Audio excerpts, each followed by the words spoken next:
Hello everyone, मेरा नाम सृष्टि शुक्ला है, जैसा कि आप लोग जानते हैं, और ये मेरा चैनल है।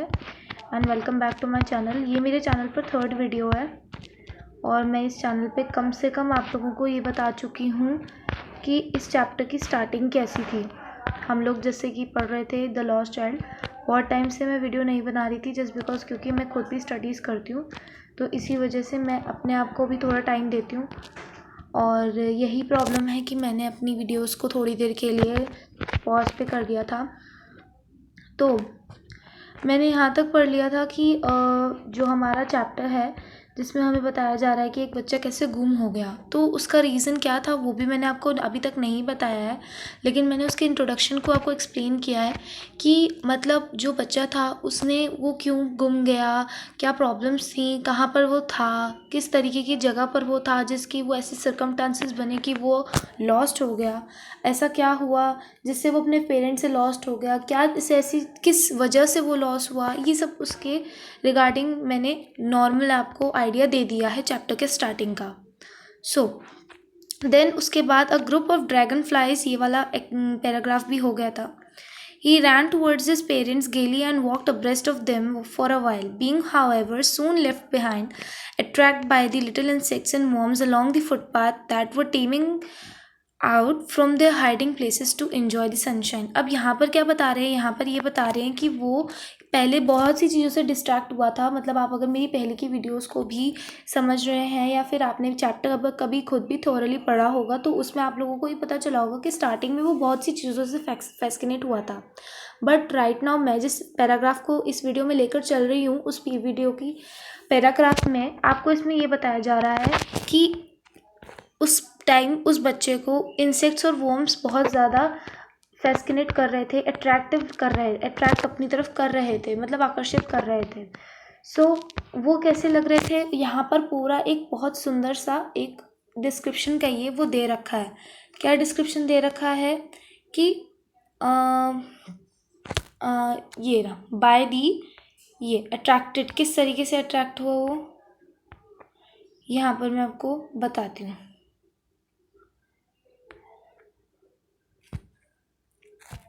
ओके, सो ये था, ये इसका एक नॉर्मल हमारा पैराग्राफ जो हम कह सकते हैं कि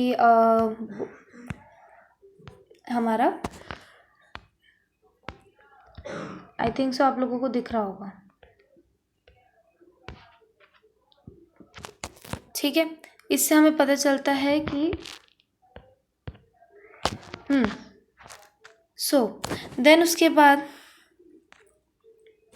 late me give okay, then उसके बाद then little insects and worms, ये सारा हमारा क्या हो गया, ये एक डिस्क्रिप्शन हो गया of what, of insects and worms, ठीक है। उसके बाद कम चाइल्ड कम, वही उसके पेरेंट्स की आवाज़ सुनाई देती है उसे। Call from the shade of a grove where they had seated themselves on the edge of the well. अब कुएं के पास एक छोटी सी सीट होगी, एक छोटा सा एरिया होगा जहाँ पर उसके पेरेंट्स बैठे हुए थे छाँव में। शेड का मतलब आप लोग जानते ही हैं, शेड का मतलब as we know all that what is shade means, okay.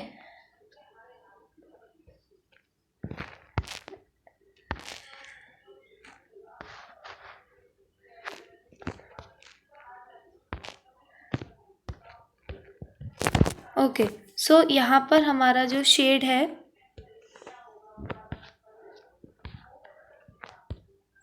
sorry guys, wait for a second, actually my phone is having some problem, annotations drop, okay,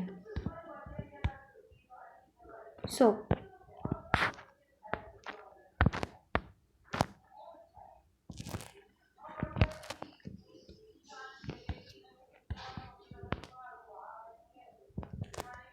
then उसके बाद यहाँ पर दिखाया जा रहा है कि यहाँ पर आपको शेड क्या लगता है, शेड जो है हमारा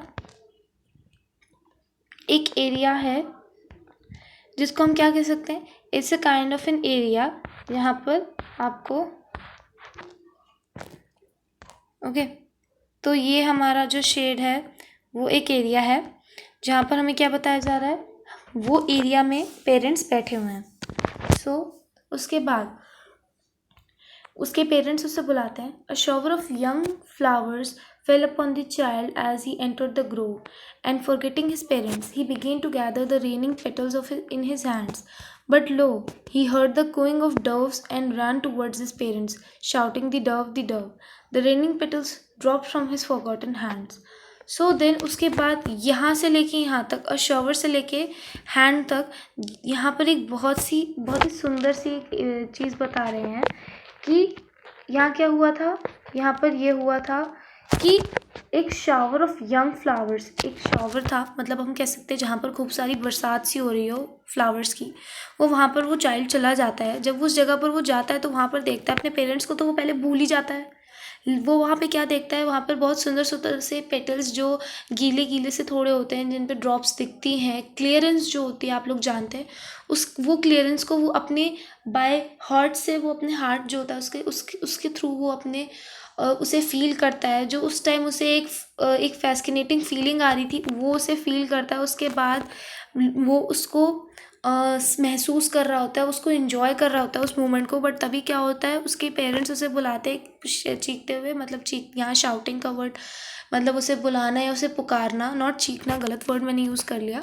द डव, मतलब अब उसे क्या बोल रहे हैं, वहाँ पर एक डव है, मतलब उसे एक डव दिखाने के लिए बुलाया जा रहा है। सो देन फिर से वही come child come, they call to the child who had now gone running in wild capers round the banyan tree. अब यहाँ पर क्या है, यहाँ पर नॉर्मल अगर आप लोग इसे पढ़ेंगे तो मैं देखिए ये बहुत इतना इम्पोर्टेंट नहीं है कि मतलब इसमें क्या हो रहा है, इसमें क्या नहीं हो रहा है, बट इसमें जितना भी ये पार्ट है ये क्या है, ये हमारा वो पार्ट है जिसमें हमने क्या सीखा, कि एक मिनट सॉरी, इसमें वो बच्चा किस तरीके से फैस्किनेट हो रहा है, ठीक है ना, वो बच्चा किस तरीके से यहाँ पर उसमें फैस्किनेट हो रहा है। ये उसकी फैस्किनेटिंग की सारी सी पूरा ये पेजेस में है कि किस तरीके से, मतलब उसमें को बीच बीच में फ्लावर्स मिले थे, गार्लैंड्स, गुलमोहर के गार्लैंड्स होते हैं, गुलाब जामुन और स्वीटमैन का एक ठेला होता है जिसे हम कहते हैं, वो लेके चल रहा था, उसको देख रहा था, इतनी सुंदर सुंदर मिठाइयों को, गुलमोहर को देख रहा था, स्नेक चार्मर को देख रहा था, बहुत सी एक स्विंग्स का भी एक एरिया आया था जहाँ पर बहुत से लोग खड़े हुए थे। बट जब वहाँ पर उस एक टाइम आया कि जब वो राउंड अबाउट में आया तो वहाँ पर उसने अपने जब मदर फादर को बोला कि मम्मा पापा, तो वो उसे वहाँ पर उसकी उन लोगों की प्रेजेंस फील नहीं हुई। क्योंकि वो बहुत ही ज़्यादा उनसे पीछे छूट गया था और वो लोग बहुत ही ज़्यादा आगे जा चुके थे। जब उसने ये सब देखा तो वो एक डीप सॉरो या फिर एक डीप क्राई में बदल गया और उसके थ्रोट जो थे वो एक जर्क जिसे कहते हैं, एक बॉडी में एक वो आ गया, एक ड्राई थ्रोट हो गया, मतलब बहुत ही रोने की फीलिंग उसको आ रही थी कि मतलब कहाँ गए, ठीक है। तो फिर उसको वहाँ पर क्या मिला, उसे एक मैन मिला, मतलब एक आदमी मिला जो who was trying to help him, मतलब जो उसकी हेल्प करना चाह रहे थे। सो उसने जब यहाँ पर हमारा डायलॉग डिलीवरी होती कि how did you get her child, मतलब तुम बेटा यहाँ पे कैसे पहुँचे, हुज बेबी आर यू, तुम किसके बच्चे हो। The man asked as he steered clear of the mass. The child wept more bitterly than ever now and only cried, I want my mother, I want my father. उसे कोई चीज़ समझ नहीं आ रही थी, वो किसी सवाल का जवाब नहीं दे रहा था, but he was all murmuring that I want my mother और आई वॉन्ट माई फादर। उसे सिर्फ यही चीज़ सोचने को आ रही थी सबसे पहले कि मुझे अपने मम्मी अपने पापा वापस चाहिए, मैं जिनके पास ही वापस जाना चाहता हूँ। I don't want any kind of things, क्योंकि वो पहले से ही बहुत रो रहा था। As you can see in this picture कि बच्चा बहुत ज़ोर ज़ोर से रो रहा है। ही वॉज फीलिंग कि मतलब मेरे मम्मी पापा मुझसे दूर चले गए हैं, मतलब he was completely blind about whatever was happening to his मतलब उसके आसपास क्या हो रहा है, he was not paying any attention to it। But वो क्या कर रहा था, वो उस आदमी से बोल रहा था, when the man was asking him about the questions, he was just answering that I want my mother या I want my father back, मुझे सिर्फ अपने मम्मी पापा वापस चाहिए, मुझे और कुछ सूझ नहीं रहा है। तो ये यहाँ पर इस पूरे इसमें ये दिखाया गया है। अब जब यहाँ पर क्या होता है, the man headed towards the place where the snake charmer, वो सब उसे चीज़ें ला कर दे देता है जो उसे चाहिए होती है। बट एक जो खोने की जो बात का जो वक्त होता है जिसमें ऐसा होता है, देखिए आपको एक टाइम ऐसा होगा जिसमें आप लोगों को एक टाइम ऐसा आएगा जिसमें आप लोग मतलब आपको हर चीज़ दिख रही है, लेकिन जब आपकी कोई चीज़ मन की जो मेन चीज़ होती है जिसको आप सबसे ज़्यादा प्यार करते हो वही चीज़ टूट जाए, जिसको ऐसा कुछ प्रॉब्लम हो जाए, वो आपके पास ना दिखे, तो उससे क्या होता है, वो चीज़ उस जो आपके आसपास जो नॉर्मल जो चीज़ जो मतलब नहीं जिसको आप इतना पसंद करते हो वो चीज़ आपके लिए बेकार हो जाती है। तो लास्ट में यही होता है कि वो अपने मम्मी पापा को ही बुलाता है, चाहे उसे कोई भी चीज़ मिल जाए। So that was the total chapter. इसमें मैंने आपको ये चैप्टर समझा दिया है, एक छोटी सी शॉर्ट समरी दी है यहाँ पर, और उसके साथ साथ यहाँ पर अभी क्वेश्चंस का भी एक आता है। नेक्स्ट वीडियो में आपको इसके क्वेश्चन सॉल्व करके दिखाऊंगी, और ये क्वेश्चन बहुत ही अच्छे हैं, बहुत ही इंपॉर्टेंट है, ये आपके पेपर में ज़रूर आते हैं। If you want more about my video, मैं आपको ज़रूर दूंगी। सृष्टि के इंग्लिश मंत्रों में, इंग्लिश सक्सेस में, इंग्लिश अकेडमी में आप लोगों का वेरी वेरी न्यूली वेलकम। इसके रिगार्डिंग मैं चैप्टर के रिगार्डिंग, सब्जेक्ट के रिगार्डिंग बहुत और भी सब्जेक्ट्स लाऊंगी मैं। सो सी यू एंड बाय।